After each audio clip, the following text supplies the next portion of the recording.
Thank you. First, please take a deep breath. Inhale fully and release all your stress and breathe out.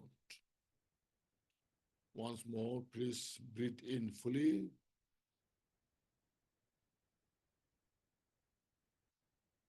and exhale.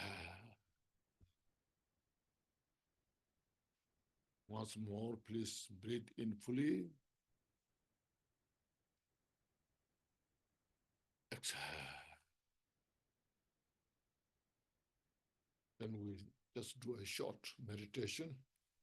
Just silent to your mind and just relax physically, mentally.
Oh,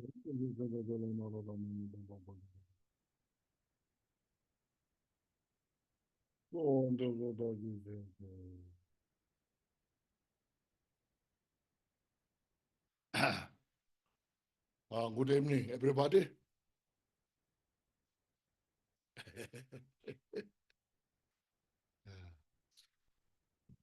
uh,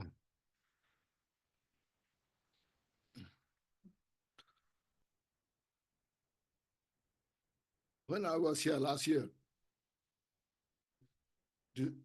September, December, are you sure?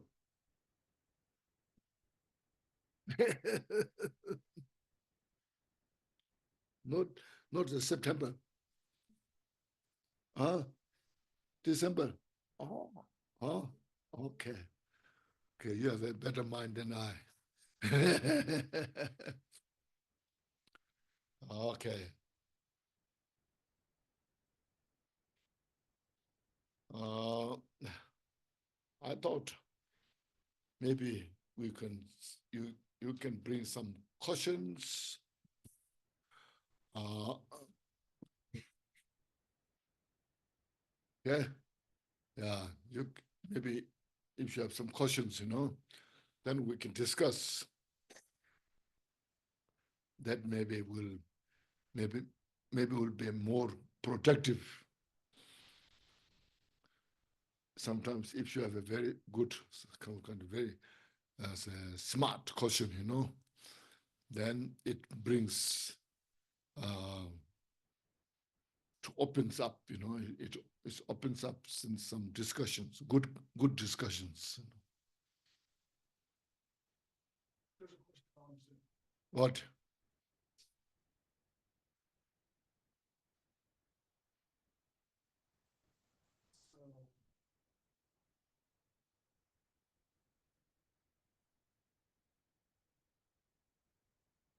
Oh, oh, not ready yet.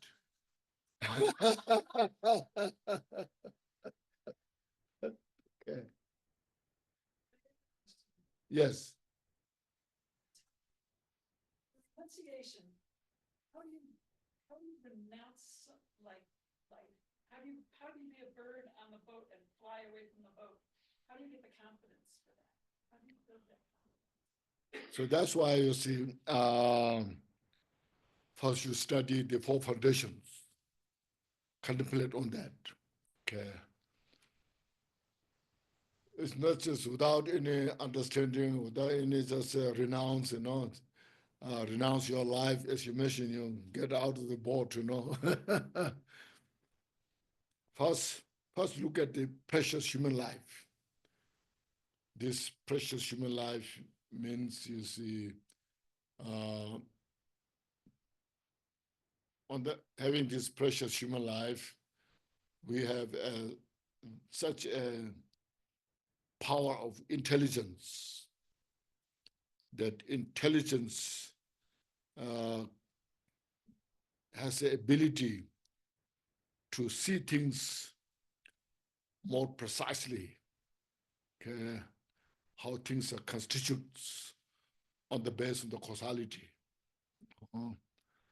And no question about that, that we desire for peace and happiness.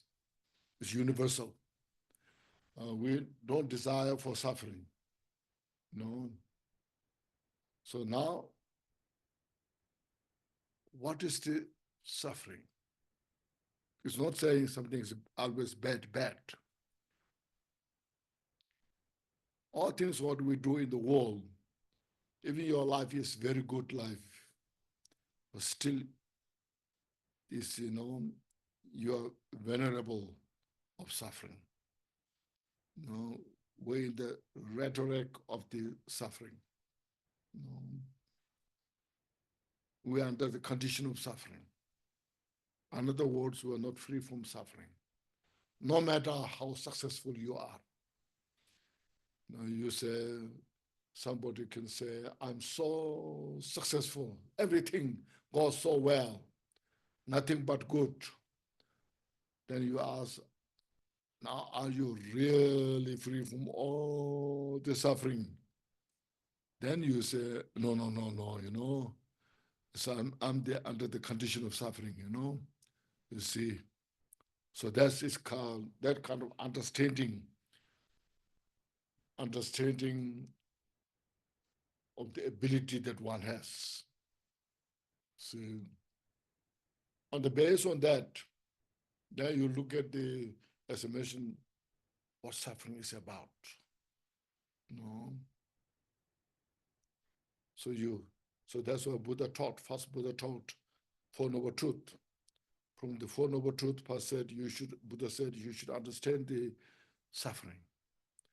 No, we know that we know generally obvious suffering, clear suffering, mentally depressed, physically get sick, you don't get what you want. You are facing what you don't want. This all everybody knows is suffering. We don't need to say it is suffering. Everyone is making effort how to get out of this. Now there, you see, when everything goes so well, so I'm so good, so today the weather is so good, and then we go outside, group of your family or friends, and go go in the park, enjoy, or go to the mountain, or go to the oceans. So beautiful, breathtakingly beautiful, you know. So so now you just think, are you free from suffering? Because you are having such a wonderful life. And so then you know you are not free. So suffering is about to come. You know, it's you see. So then, are you prepared to face that kind of suffering? You don't know. No. See, then you see everything functions in the causality. Nothing comes up, nothing manifests without cause, from the wrong cause, from the incomplete cause. Everything's very precise. When you burn the fire, the heat will produce. When you touch the ice, it's cold. It's universal. You know? When you take the medicine, it heals you. If you take the poison, it will kill you. You know, so it's just causality. See? So there's outside, inner mentally. You see, look at your mind. When there's anger, when there's confusion, when there's attachment, it narrows your mind. It confined your mind in a very narrow place. It doesn't give you space. So you see, on the other hand, when you have really loving kindness, compassion in the mind, everything's okay. No, doesn't matter. It opens your heart, brings the peace, you know, you see, so that you see there's causality. Just you can understand that. You don't have to kind of say believe karma. That is the karma. When you meet somebody, say, hello, how are you? The person says, oh, how are you? If you don't know, if your mind, your face is a little angry face, so you're looking such strange, and that person also responds in that way, you see. So it's all just interaction of the causality. So that there's kind of understanding, what is really cause for the peace and happiness, what's the cause of suffering, So you see, precious human life, causality, and the suffering. What else? Impermanence. Everything's changing. It's clear. No, we don't have to believe it is impermanent. We just have to acknowledge, you know. And impermanence is not just something, a big thing. Every minute, every second, it goes. Just we came in. No, we came in at 6:30. It's now 7. You see, it passes time. No, so our life is going, you know. You see, and we, since we are born, we know I was born. You can say we say, no, I was born in such year, in such month, in such day. That means one day we'll die. You know, at the time of death, what? All these things, we can say, this is belong to me, this is mine, you know. I say, this is mine. Oh, this is mine. We say now, it's belong to me, but in reality, it's not belong to you. Nothing is belong to you. Even this body is not belong to you. Because at the time of death, you have to leave everything behind. No. Even you own millions, but it's not yours. There's no any connection with you. Because when you leave, you have to leave everything behind. So now, what you need at that time, you need peace and happiness, as now we need. No? So look at these things, make a sense. It's called decisive insight, special insight. What makes real, going to make a peace, happiness? Because at that time, nobody can help you except yourself. No, because you have to leave everything behind.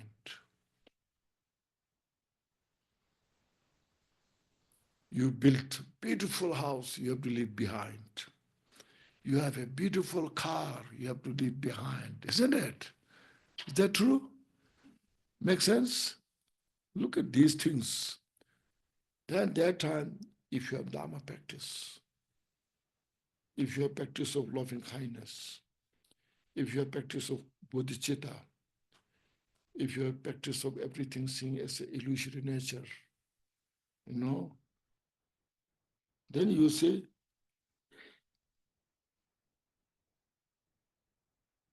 your mind is very peaceful. Nothing bothers you because you release attachment. You have released the anger, hatred, confusions, you know.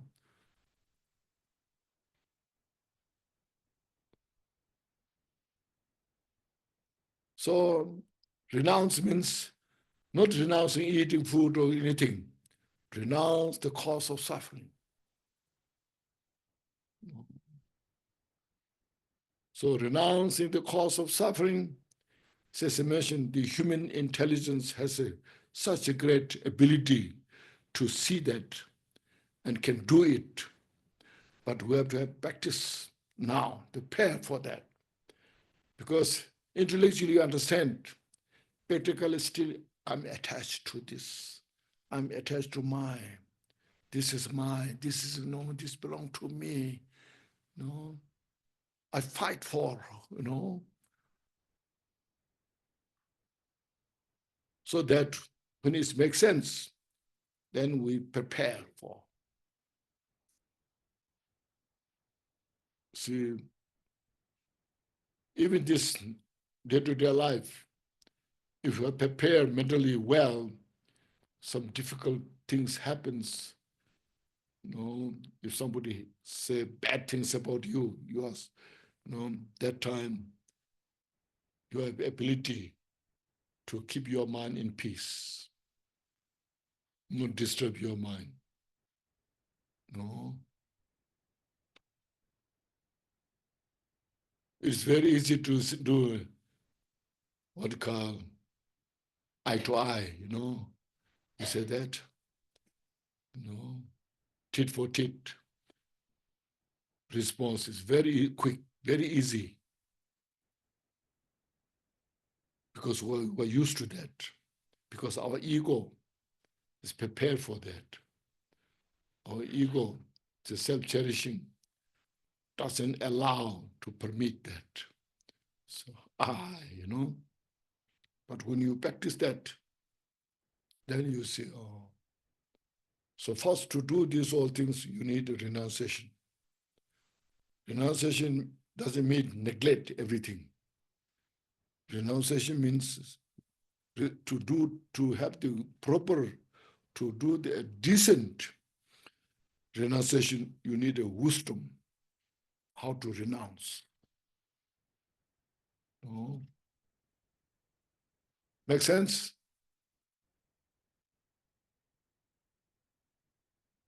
So this is a brief about renunciation. Yes. Sometimes, and very often, I feel myself as being a prisoner of my karma. That's right. Yes. And never, happiness is beyond what I think about. Yes. I'll settle for peace with myself. Yes. But in my mind, I think that I'm living a karma that I need to live. Yes. No matter how much suffering it might cause. So I try to become, ecumenical. But I'd like you to talk about that a little bit. Carrying the karma that we carry from wherever in whenever. And it's sort of like the image I have is like looking at the mountain of happiness, but being in the valley of karma. Yes. Could you ask the question again for the people on Zoom? Could you say it into the microphone? So people can hear the question. No, for Khenchen. What? Could you repeat? No. People on Zoom couldn't hear the They question. can't hear the question. Oh, okay.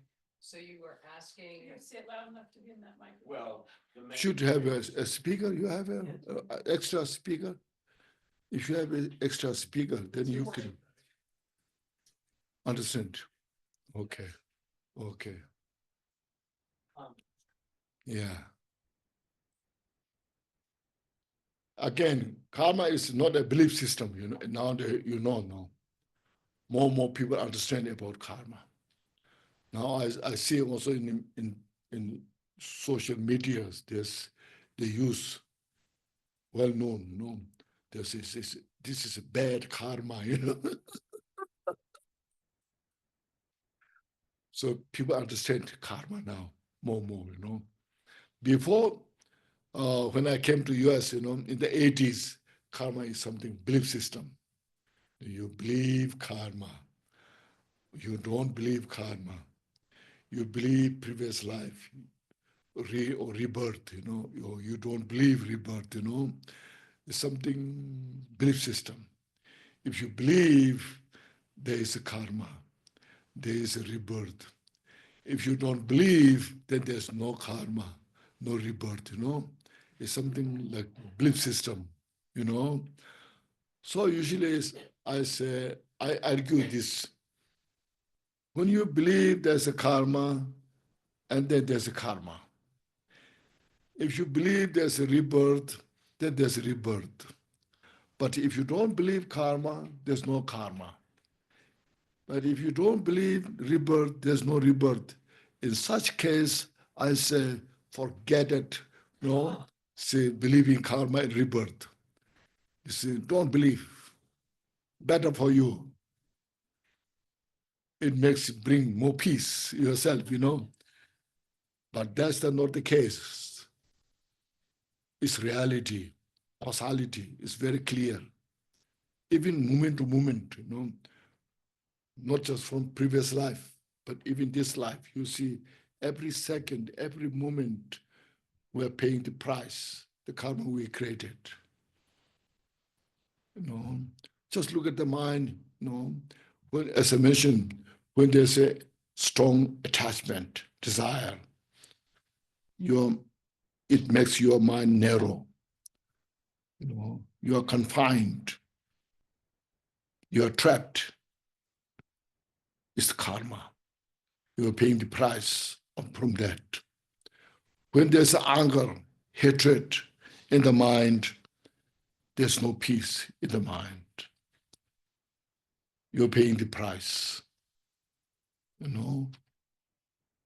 So karma is not something come from somewhere. It's our own product, our own creation. It's created through the duality, through the delusions. No. So, as I mentioned, precious human life has the ability to understand that. And that's very precious.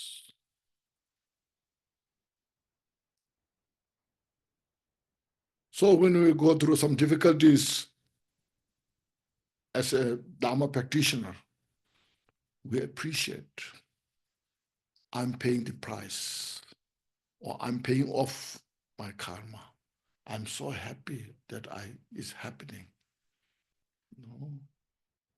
Instead of feeling sad, feeling bad about it, just rejoice. I'm purifying my karma. Now I shouldn't create anymore. I have to be careful of myself.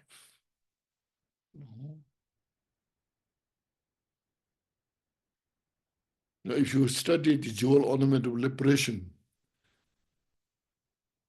there's a chapter of karma. You read the chapter of their karma. Kampopa describes so precisely, not too much, just brief. Each there, very briefly explained. Meritorious karma, on meritorious action, non-meritorious action. No. So what is the meritorious karma? What's the non-meritorious karma? Oh. And then what's, each, there's a physical or own experience. No, when we are used to, like say, used to drink or just smoke, just if you're so habituated smoking, and then it's a karma you have created, and it's just you just without it you cannot live it. Oh.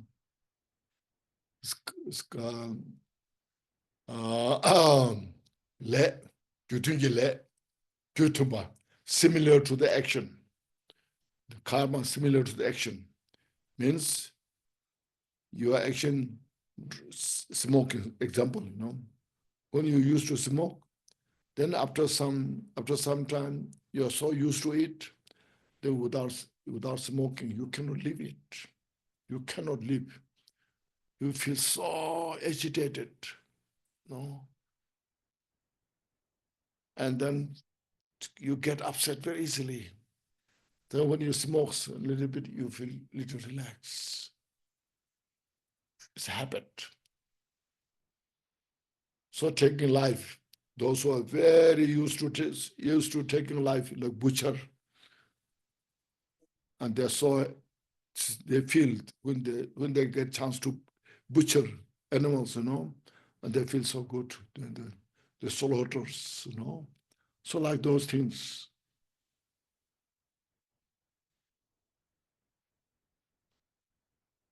So understanding those things, they are cause of suffering. Then, as I mentioned, you have renounced that action. You see, it's called renouncing, Renounce the action for the cause of suffering. So deconstruct the action which brings the suffering. Construct the action for the good, for the peace.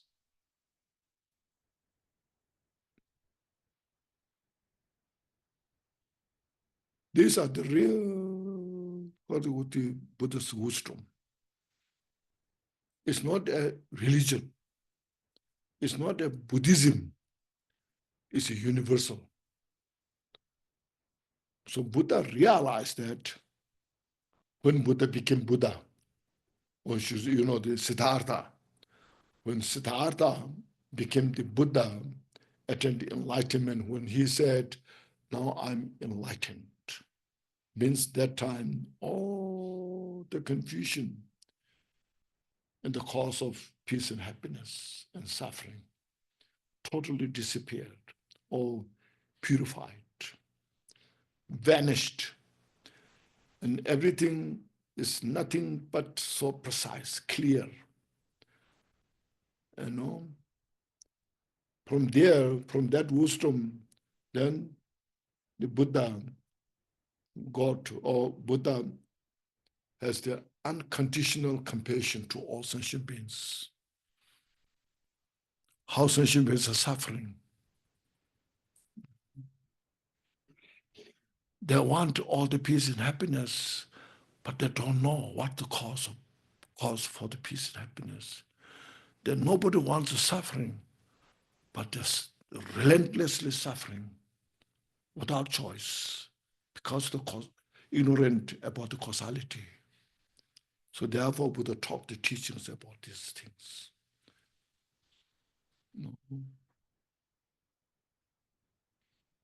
So much to all the sentient beings. There's no discrimination.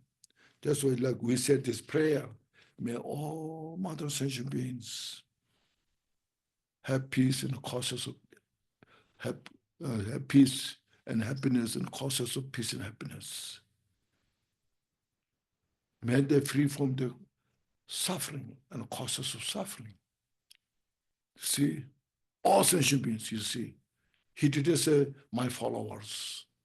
He didn't say Buddhists, He didn't say monks and nuns, but say all sentient beings, means including the small insects. So from that great compassion, capturing all the causalities, and from there, within that, then taught all those teachings out of compassion.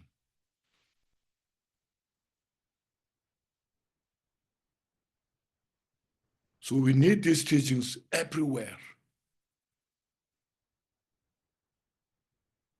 This doesn't transcend or contradicts your believings,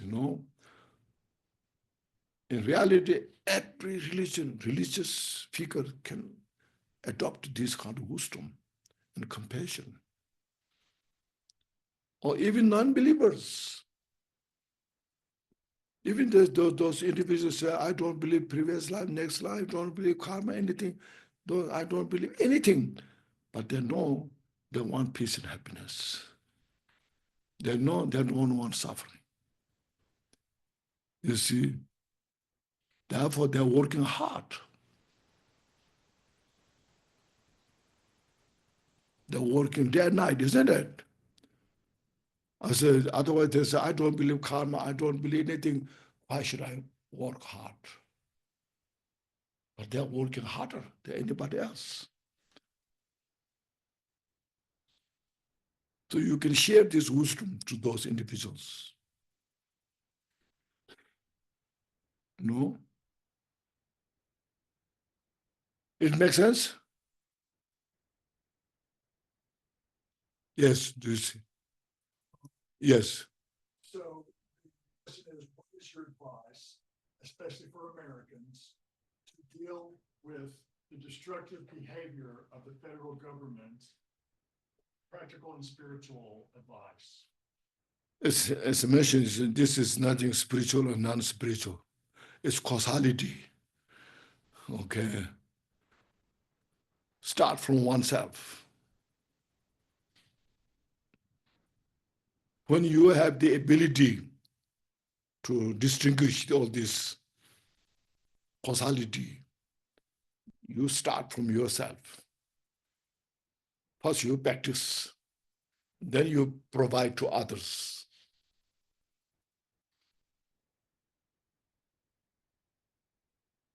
Buddha started first, he taught, first Buddha himself attained Buddhahood. No, as a Siddhartha, a prince, no, he went to school at that time. He educated all the things that what is exists at that time. Then he didn't say, "Oh, I know all these things now. I can teach." Then he went to 6 years retreat. You know, through the, in one way we should say, for the experiments, because he realized while he was in the kingdom that his father provided all the things that he needed. Excellent place to live, palace, no. His father provided him a beautiful wife, got a beautiful child. Everything is nothing but good. All the people are respected highly of him. So he got all this. He got the fame, he got the wealth, he got the conditions. Now he can say, I'm so good. You know? But he has such a profound wisdom that can be changed. He is under the condition of suffering. This will not bring a permanent peace and happiness. This will change. You know,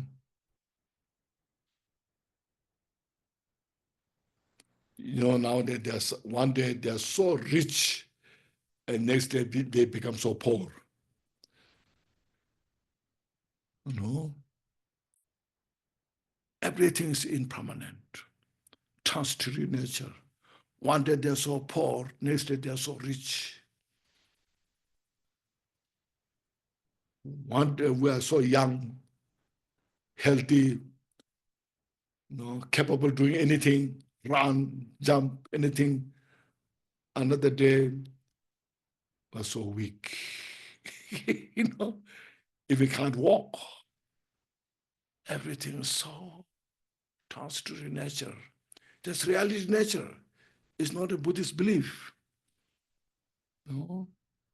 So because of that, to find out what the freedom of these all, then he went to 6 years retreat.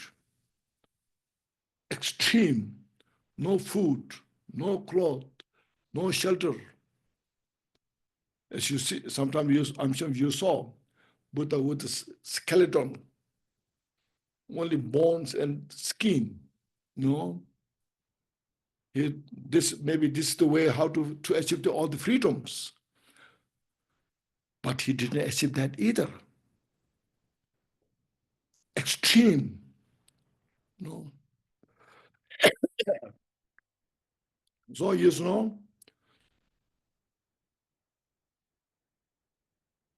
that's also not the solution. Such a great privileged life is not the solution for free from suffering.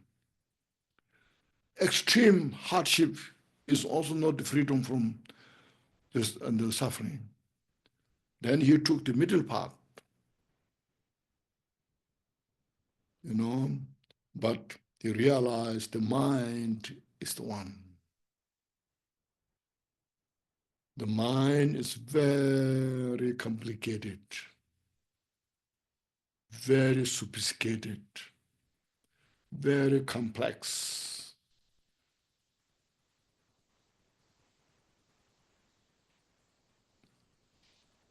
Since all these modern technologies, science is the product of the mind.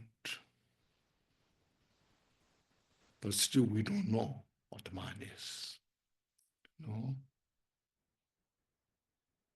So he realized that. Being in the middle path, he started eating just to enough to live life. And then he dedicated, that's called renunciation, with the full renunciation on the base of the confidence, renunciation on the base on the wisdom, until I realized the innate nature of my mind. Now I will sit here in Bodh Gaya under this Bodhi tree. Even my body disintegrates. I committed until I find it. So with this kind of confidence and unflinching devotion, unflinching devotion, you know, unflinching? See, that mind, because of that condition, then he attained the Buddhahood. He revealed, you see, total.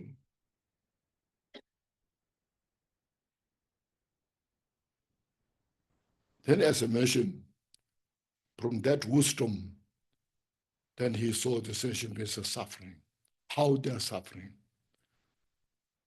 Then from there, I realized this. Now, if you like, I will teach you this. Then he taught all those teachings.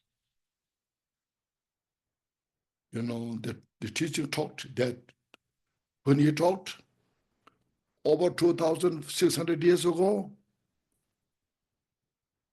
still so relevant. Nothing need to change. Suffering is suffering still now, that what Buddha taught at the time of Buddha. The cause of suffering is still the same at the time of Buddha. We are only having difficult to understand it and difficult to practice. So this we have to practice for ourselves. Then we can share for others. So that individual, you know, need to do this. Okay. First, he taught only five disciples. Okay, not many. From 5 disciples, then slowly, his followers grow. Bigger and bigger, you know.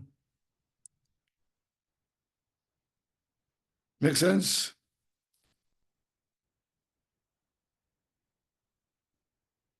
That's first we have to understand by ourselves and then put it to practice, then can share others. Yes. That kind of leads to the next question. Yeah, go ahead. Why some people might think that Buddhists are avoiding reality. No, Buddhist is totally reality. Opposite. Those who understand is not reality, they are confused.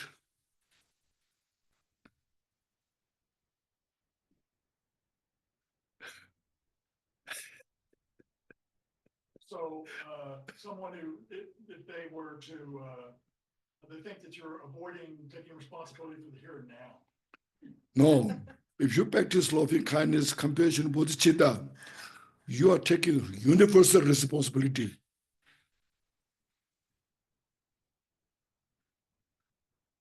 Yeah. See, this was called confusion. You are going back to attachment, aversion, responsibility. And I like, we should take responsibility. This I don't like, I hate that, you know. Hatred and attachment, that's not reality. It's called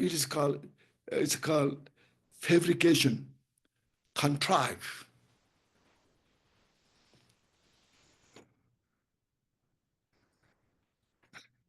Yes. Oh, permanent. Yeah, impermanence, causality, all you see. So then what? Yes.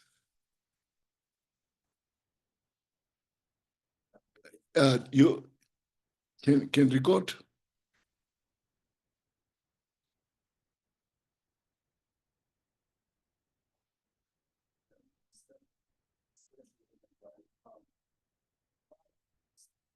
Oh, yes.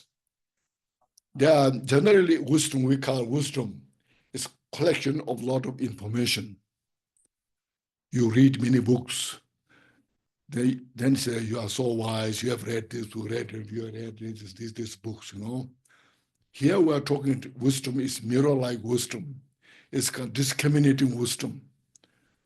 You incisive, penetrating the causality, how everything functions within the dimension of the causality.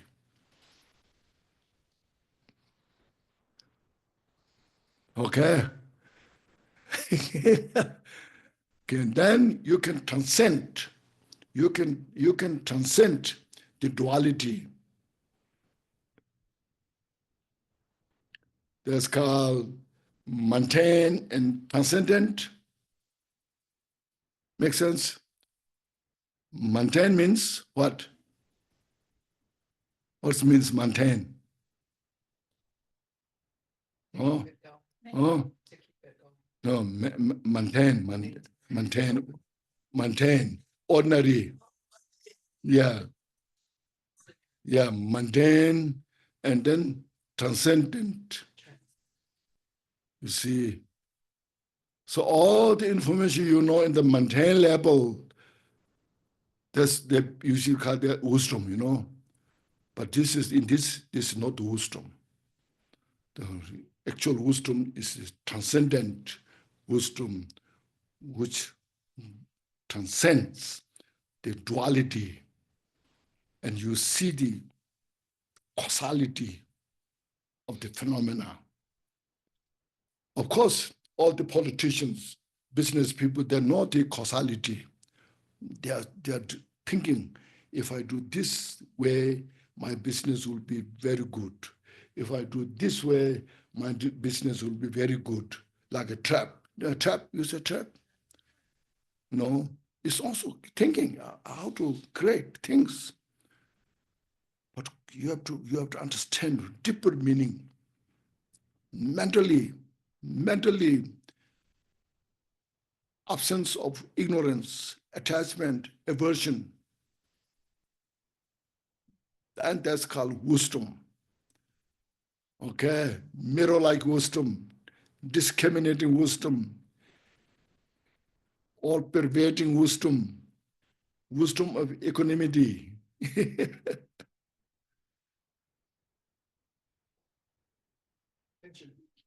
looked up the mirror-like wisdom on the AI. Yes, The AI says it's seeing reality without adding or distortion, like a mirror. It just perfectly reflects. that's actually it's causality. That's When you look, your face is here, and then you look at the mirror, and your face is in the mirror. So that's a reflection of your face. So that's called is a mirror-like wisdom. All causes you created from that manifest or the result distinctively.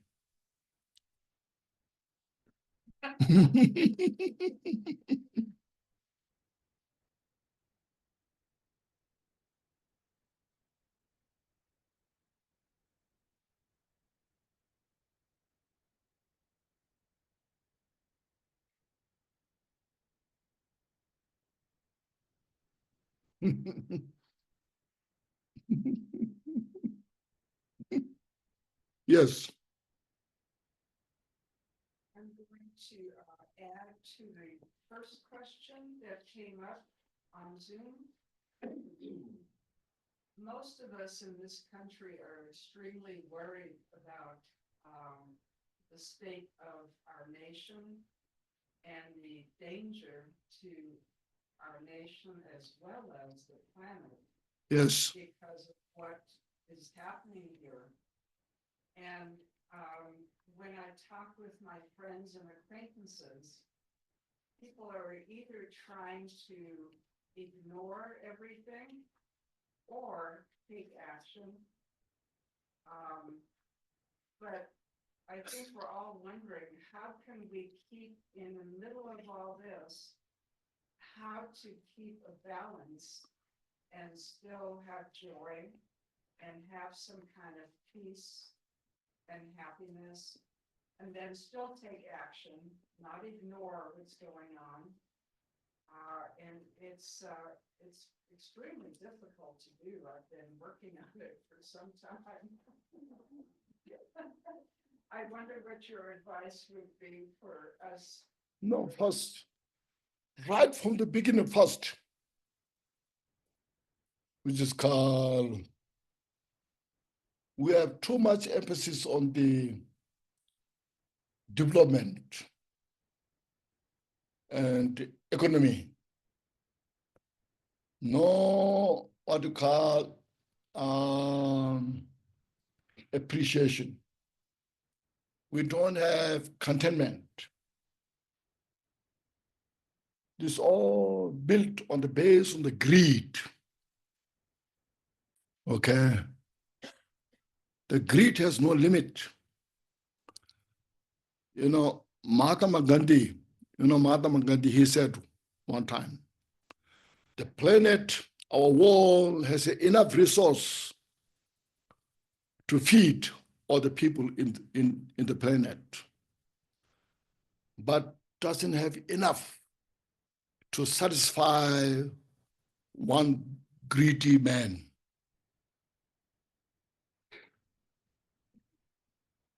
See, it's wisdom, you see. Like say, if I own this whole planet, then I will say, oh, now I own this planet. I'm not satisfied still. Now I will look another place if there's other planet, like moon. I will look for Mars.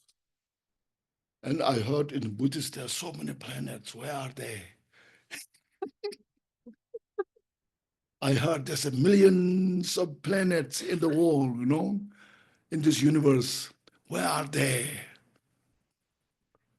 You're never satisfied. No?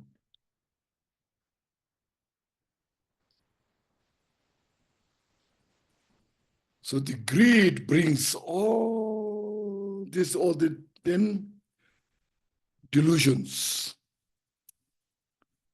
See?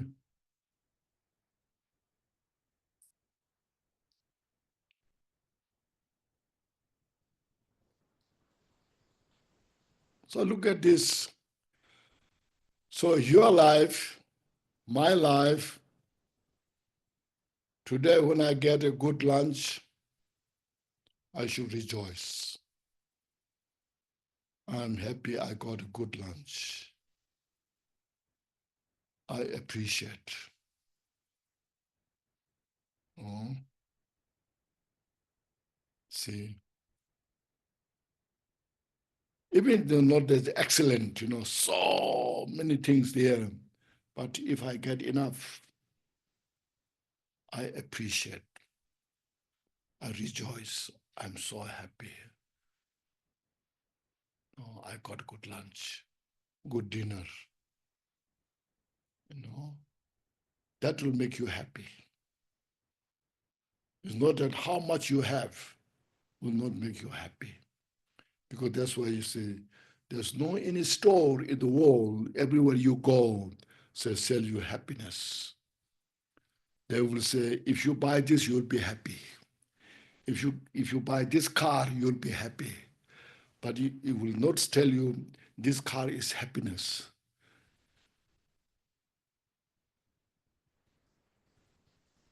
if you can drive, just if you have a moderate car. So I'm so happy I have this car. This is enough.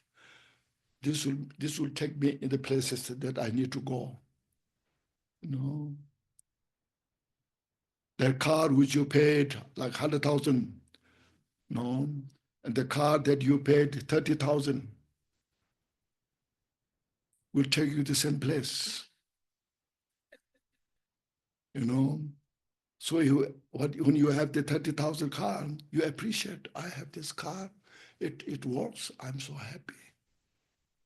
That will make you happy.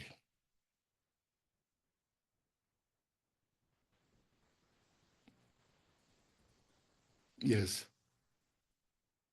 Could you say that the greed that we see in the world that is so destructive now is already in each of us? Yeah, we all have a greed, And if we work on our own. us, Yes. Then no, it can help you. Okay. Okay.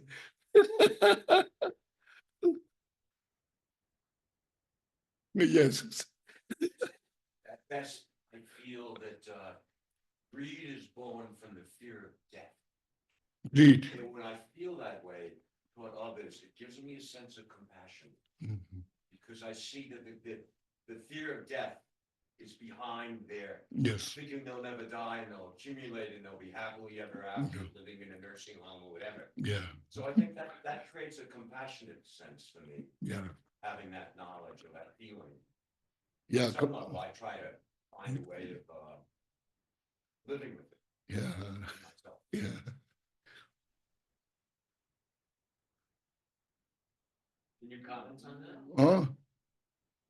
That you see, when you have that, when Buddha has that kind of wisdom, as I mentioned, then Buddha has such great compassion. Buddha has indomitable compassion to the sentient beings who are so stupid, who are so ignorant. They're desperate to have peace and happiness, but they destroy the cause of peace and happiness as if they were enemies. They don't want suffering, but they chase after suffering.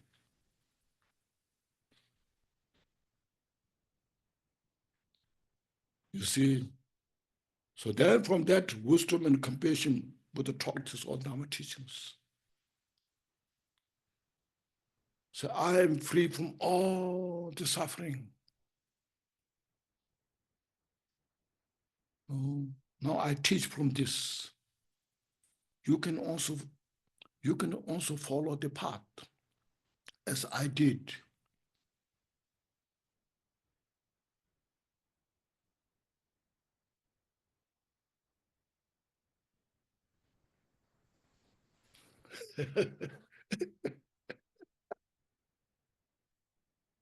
There's a lot of things to chew on this, Yes.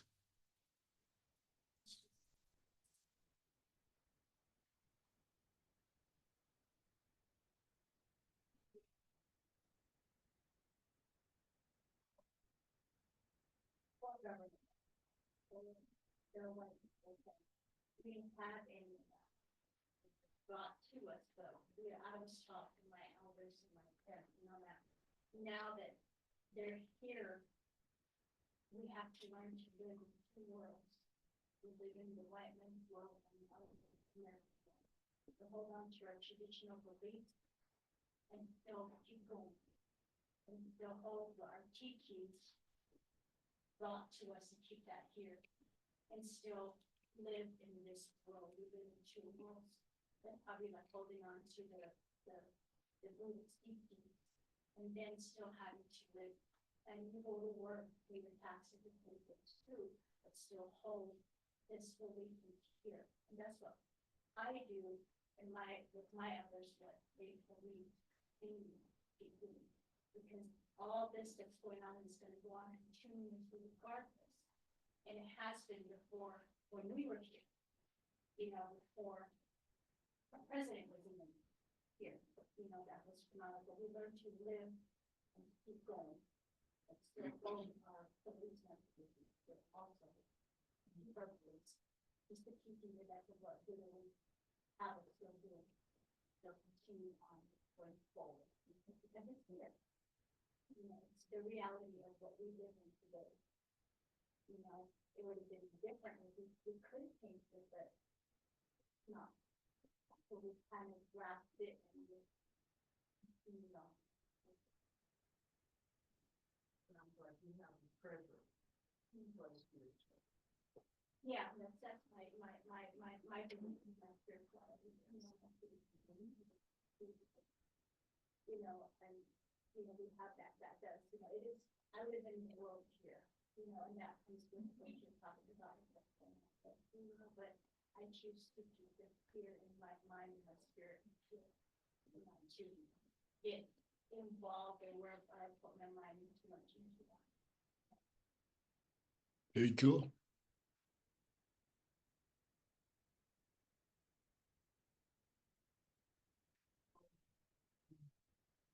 One of our questioners is wondering if Buddhism is essentially selfish and self-centered. Buddhist. That's Okay, how? just paying attention to yourself only. How it is self-centered? Just focusing on your own mind. Of course, your mind is your responsible. So it is whether it's self-centered or not self-centered.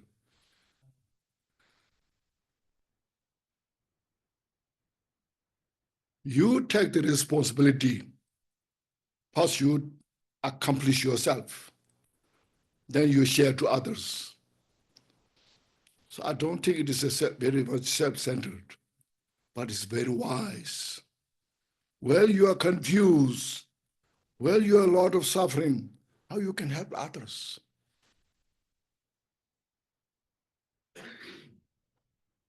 How you can help others? If you are suffering, you are like say you are so angry, and then there's another person so angry, how you can help that person? First, you take care of your anger. You know, whether self-centered or wise. Okay, when you take care of all your anger delusions, then you can see the others. Oh, this will not make you happy. You do these things. So what do you think? This is wise or self-centered? Wise. You see?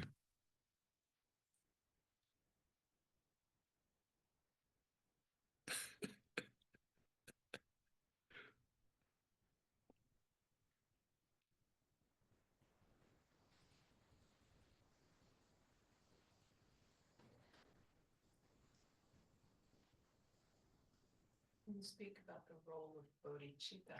Yeah, that will come this Sunday, tomorrow, tomorrow, tomorrow, Sunday, Saturday, Sunday. That's our kind of theme,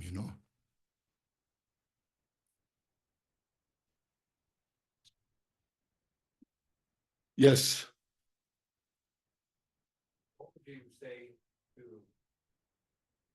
somebody? Well, I mean, put it this way. Personally, I was raised like many people in You society. first, you are raised. I grew up in the Christian religion. Okay. And my family and generations back Yes. are Christian. Yes. And in my life, I encountered and heard Buddhist teaching. Yes. And I believe that Buddhist teachings are true. Yes. I do not believe that Buddhist teaching is false. Yes. At the same time, that being said, I also feel that the Christian religion that I grew up in, Grown up, yes. and my family, Yes. I also do not believe that that is that the Christian religion is false. Thought also, yes. I don't believe that either. Okay. How can that be? Is that possible to have? And of course, there are other religions, and obviously in the world too. Yes. But can a person be a Buddhist and a Christian at the same time? Yes. There are, first of all, you should say, there are a lot of things are similar. Okay, a lot of things are similar. There is also differences as well. So similar, say like Christian, they teach love, compassion. So sometimes they say God is love, or sometimes they say Jesus is love. It's precious. We should all accept that.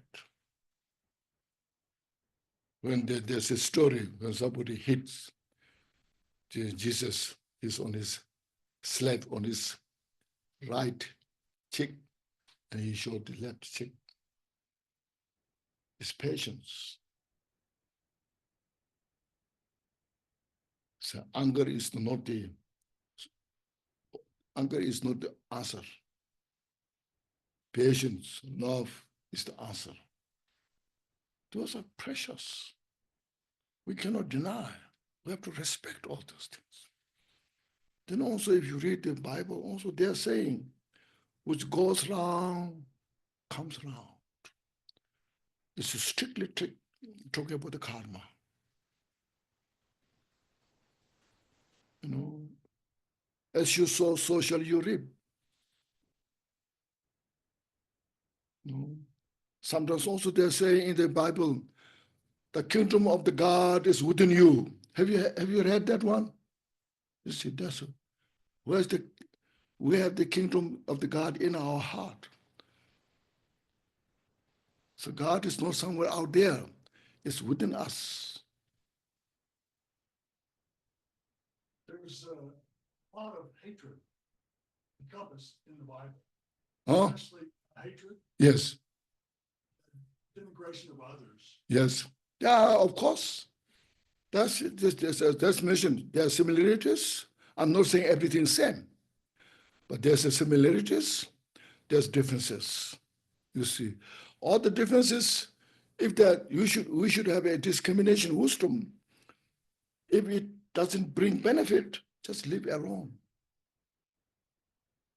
Don't bring up, just say this is just different. But you bring up those similarities, respect those, practice those.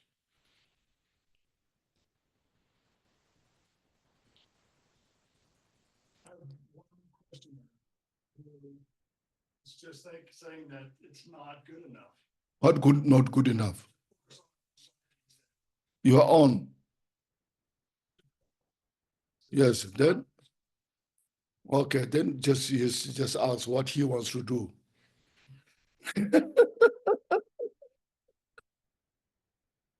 If that is not enough, then what he wants to do, what he has a solution. Yeah, what he has a solution. Just I asked the question. Yes.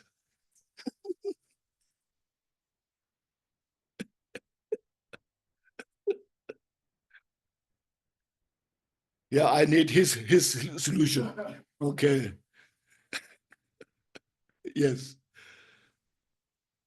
Well, I've also been feeling stress of what's going on in our world right now. And I hesitate to go to, there are many rallies, like yesterday there are rallies where people gather to. Yeah. Uh-huh. The self-righteousness. Yes. Mhm. Mm. Oh, When people are coming together because they think they're fighting against evil, yeah. but they're also filled with hate. First, before I forget, I want to mention this. There's a karma, as we are talking about karma. There's the individual karma and the collective karma. Individually, no, we all, our individual experience our own life. We are also here as a group, one group, we're here, but now we individually have our own feeling, our own world, our own experience. Collectively, we're here sharing these things, So in the world also, there's collective karma and individual karma. Collective karma, there's a family collective karma, group collective karma. Then the town, the village collective karma, the town collective karma, the city collective karma, the state collective karma, the country collective karma, the collective karma of the international. Karma is very complex.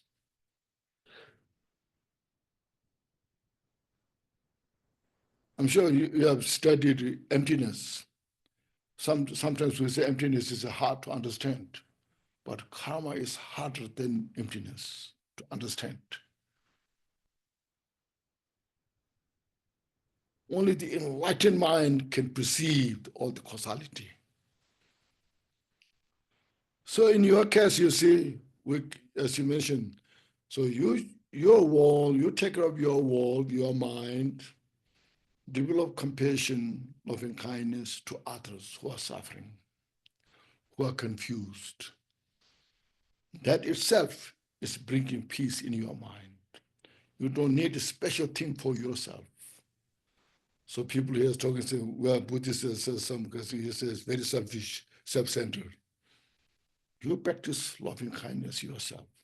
Loving kindness practice means loving kindness practice to all other sentient beings. You cannot practice loving kindness to this peace. I cannot say, oh, this is so good. I can say, I love this. No, but I can't say, I have a compassion to this. So loving kindness, love to other sentient beings. Compassion to all other sentient beings. See? So that itself is good for yourself and it's good for all. This practice is contagious. Is it contagious? You know what does it mean, contagious? Yeah, contagious enlightenment quality.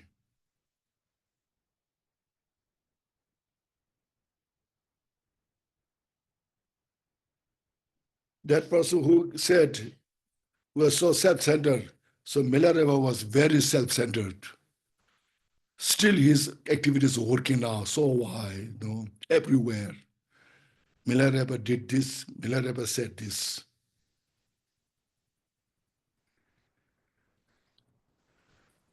Okay. Now time is gone. Yes.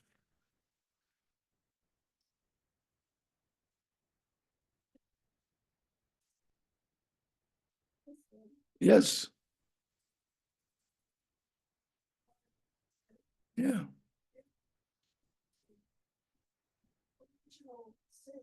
Mm-hmm. Yes. Yes. That's as mentioned in Christian. They said the kingdom of the God is within you. It's an original goodness.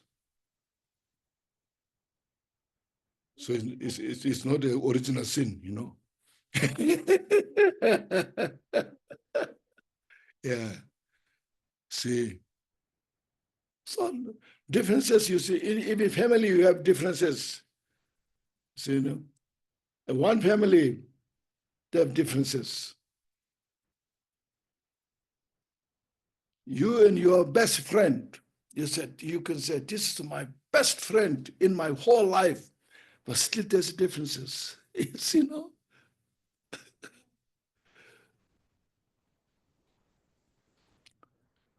Okay. Okay, now time is past. Relax yourself. First you relax. And take a deep breath. Inhale fully. And exhale. Now please refresh what we went through in this session, all the discussions, the answers, questions, all this you see. Before you forget, if you find there's some helpful, meaningful, you appreciate. Say, I will practice this. If it is not meaningful, not helpful, just let go. Just relax. And rejoice yourself. Nobody can make you happy, but you can make happy by yourself. Okay. So please inhale fully. Exhale.